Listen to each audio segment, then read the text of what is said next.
Howdy friends, welcome back to the show. Today we're heading to downtown historic Melbourne, Florida to an old community to go check on a slow tub drain. So let's go check it out.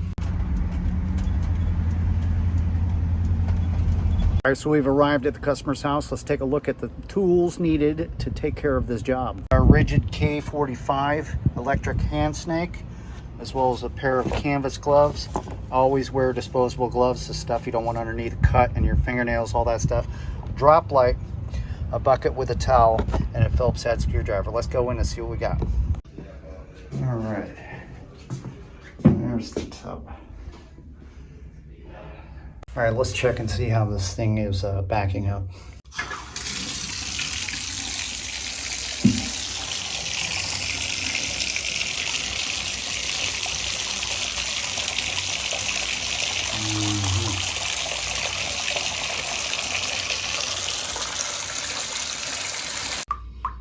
It's definitely slow.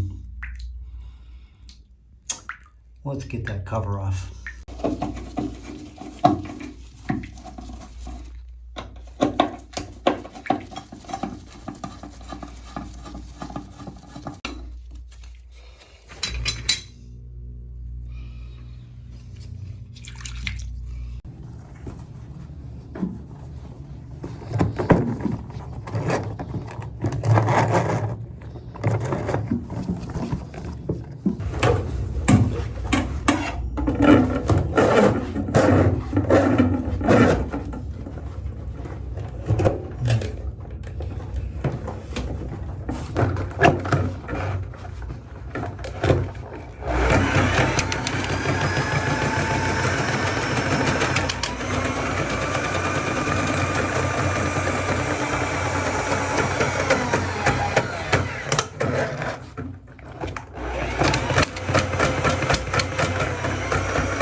Yikes, a tarantula. Look at the size of that hair. Wow. No wonder it wouldn't drain.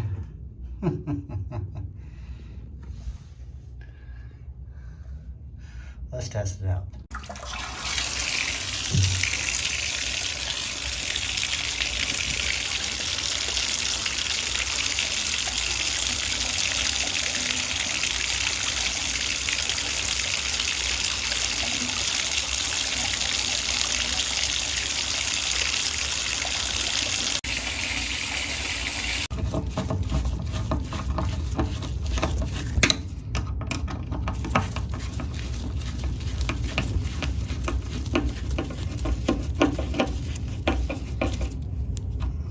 All right, let's take just a moment and review of what just happened there. A lot of you seasoned plumbers out there are like, business as usual, Tim. This is true.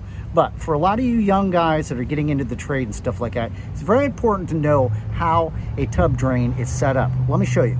here's what you don't see behind the wall and in the floor.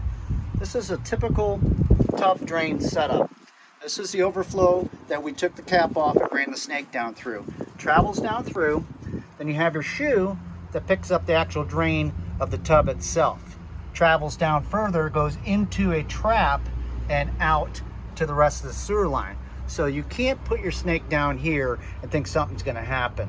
All right, it's gotta go through your overflow and to try to clear it out through the trap and on its way back out. Let me digress. Now this trap that you see right here is PVC, all right?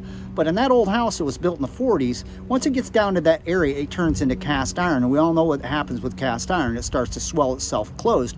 So a lot of these houses you gotta be very mindful of. Even with that little tiny head that I had in my snake, a lot of times these traps get to the point where they swell themselves almost closed and you can't even get a snake through there. At that point, you'll have to get into the floor and get that old trap out and replace it with PVC.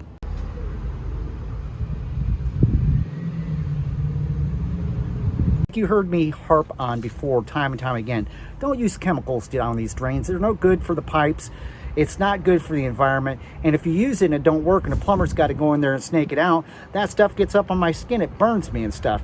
If it gets to the point where you have to get that thing cleared out, call yourself a licensed plumber or get yourself a machine and route it out the way I just showed you.